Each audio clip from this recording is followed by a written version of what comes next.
ఎడా లేదు. సో వాళ్ళిద్దరిని ఉపయోగించుకొని బీజేపీలో అవపడదామని చూస్తుంది. రైట్ సార్, రాత్రి 11:30 తర్వాత ఈ భేటీ జరిగింది సార్. ఈ భేటీ ఫోటోలు కనీసం మీడియాకి కూడా రిలీజ్ చేయాలి. అసలు భేటీ జరిగిందా లేదా అనే దాని మీద కూడా ఎవరికి వాళ్ళు వార్తలు రాసుకున్నారు కానీ అఫీషియల్గా ఎవరు ప్రకటించలేదు. కానీ ఎవరికి వాళ్ళు తమకు నచ్చినట్టుగా దీన్ని అన్వయించుకుంటూ ఉన్నారు. సార్ మాకు సహకరించండి, మీ అవసరం మాకుంది అని చెప్పి ఒకరు అంటూ ఉంటే మీరు ఎలా చెబితే అలా చేయడానికి మేము సిద్ధంగా ఉన్నాము అని చెప్పి చంద్రబాబు నాయుడు గారు కాళ్ళ మీద పడ్డారట. 6 నుంచి 8 ఎంపీ సీట్లు ఇవ్వడానికి, 25 వరకు అసెంబ్లీ సీట్లు ఇవ్వడానికి కూడా చంద్రబాబు నాయుడు రెడీ అయిపోయారట సార్. నిజంగా భారతీయ జనతా పార్టీకి అంత స్కోప్ ఉందా ఆంధ్రప్రదేశ్లో? తెలుగుదేశం పార్టీ అన్ని ఎంపీ సీట్లు 6 నుంచి 8 ఎంపీ సీట్లు, 25 వరకు అసెంబ్లీ సీట్లు భారతీయ జనతా పార్టీకి ఇచ్చే అవకాశం ఉంటుందా? ఇస్తుందా ఇవ్వదా అనేది మరి కొన్ని రోజుల్లో తేలుతుంది. స్పెక్యులేషన్ అవసరం లేదు. అంత బలం ఉందా? కానీ బలమైతే లేదు. అందులో ఏ బలం ఉందని బీజేపీతో కలుస్తున్నా చెప్పండి. ఇప్పుడు అసలు బీజేపీ వల్ల ఏ బలం కలిసి వస్తుంది అని టీడీపీ కలుస్తుంది. సో అది బలము అనేది బలాబలాలు అనేది ప్రాతిపదికే కాదు. బలాబలాలే ప్రాతిపదిక అయితే బీజేపీ వల్ల టీడీపీకి ఏమంటే మైనసే, ప్లస్ ఏం లేదు.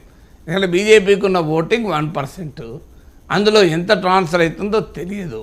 ఎందుకంటే టీడీపీ జనసేనల మధ్య జరిగినంత ఓట్ల బదిలీ బీజేపీ టు టీడీపీ మధ్య జరగకపోవచ్చు. ఎందుకంటే టీడీపీ జనసేన మధ్యేమో కొంతకాలంగా బిల్డప్ ఉంది. అంటే జగన్ వ్యతిరేక పోరాటంలో కలవడం కానీ, పరస్పరం సహకరించుకోవడం కానీ ఉంది కనుక పార్టీ ఓటర్లు శ్రేణులు ప్రిపేర్ అయ్యారు. ఇప్పుడు అసలు టీడీపీ ఓటు బీజేపీకి ఎంత బదిలీ అవుతుంది, బీజేపీ ఓటు టీడీపీకి ఎంత బదిలీ అవుతుంది అనేదే ప్రశ్నార్థకం. ఉన్నది 1% ఓటు, 2019లో వచ్చింది 1% లెస్.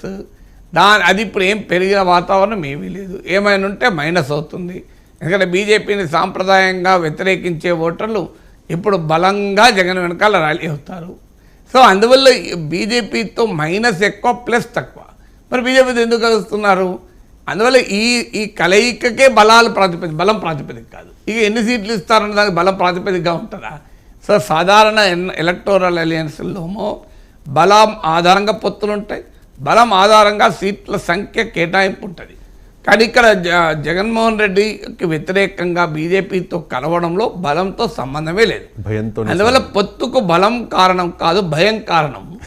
అలాంటప్పుడు ఇక సీట్లు ఎన్ని ఇస్తారంటే ఎన్నైనా ఇస్తారేమో బీజేపీ అడిగితే.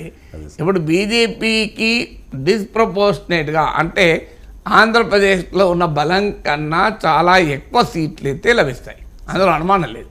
ఆ సంఖ్య మనకు తెలియదు. కానీ సో నిజంగానే ఇప్పుడు మీరు పత్రికల్లో ఇవాళ వచ్చిన సంఖ్య వస్తే 6 నుంచి 8 ఎంపీ సీట్లు అంటే 1/3 ఎంపీ సీట్లు, 25 ఎమ్మెల్యే సీట్లు అంటే మామూలు విషయం కాదు. అదే జరిగితే సో అందువల్ల నియర్లీ 1/7 అంటే దాదాపు 15% ఎమ్మెల్యే సీట్లు. జనసేనకి 20 సీట్లు ఇస్తారా లేదా అనే ప్రశ్న. జనసేనకి 20-25 సీట్లు ఇస్తారా ఎమ్మెల్యేలను చర్చ జరుగుతున్న సమయంలో బీజేపీకి కనుక ఆ మేరకు సీట్లు ఇస్తే అది నిజంగానే శరణు ఇందులో అనుమానం ఏముంది? అది శరణునా కాదా అనేది ఇంకా 4 రోజులు తేలిపోతుంది కదా. సో బీజేపీతో కలవడమే టీడీపీ బలహీనతను రిఫ్లెక్ట్ చేస్తుంది.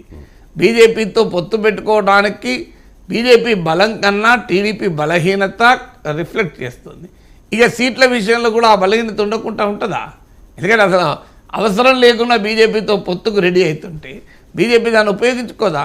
నువ్వు నా ఇంటికి వచ్చినప్పుడు నేను చెప్పినట్టు వినాలి కదా, నేను ఇంటికి రాలే కదా. సో అందువల్ల బీజేపీ దగ్గరికి టీడీపీ వెళ్ళిందా, టీడీపీ దగ్గరికి బీజేపీ వెళ్ళిందా? క్లియర్గా కనబడుతుంది బీజేపీ దగ్గరికి టీడీపీ వెళ్ళింది అని. ఎందుకంటే చాలా కాలంగా బీజేపీ దూరం పెడుతూనే ఉంది కదా. పదే బీజేపీ సర్టిఫికేట్లు ఇస్తూ వచ్చారు కదా, లోకేష్ నుంచి మొదలుకొని చంద్రబాబు నాయుడు వరకు.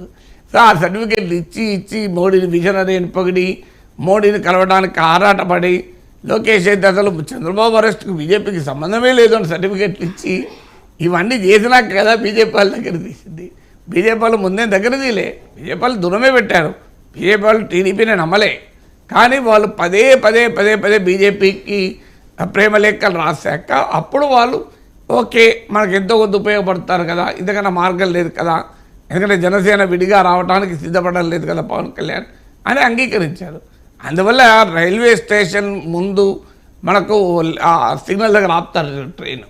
సో ఢిల్లీ రైల్వే స్టేషన్కు ముందు టీడీపీ ట్రైన్ ఆగింది తప్ప టీడీపీ దగ్గరికి బీజేపీ రాలేదు. వీళ్ళు ఎన్ని చెప్పుకున్నా అమిత్ షా పిలుపు వచ్చింది అన్న అది ఏదైనా అందరికీ తెలుసు. బీజేపీ టీడీపీ తగ్గింది తప్ప ఆడ బీజేపీ ఏం తగ్గలే.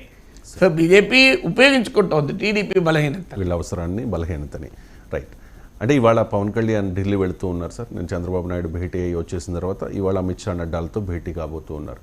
అంటే పొత్తుల మీద క్లారిటీ వచ్చేసే అవకాశం ఉందంటారు? ఎందుకంటే దాన్ని అలాగా సస్పెన్స్ కంటిన్యూ చేస్తూ ఉన్నారు కదా. నాకలా తెలుస్తుంది సార్.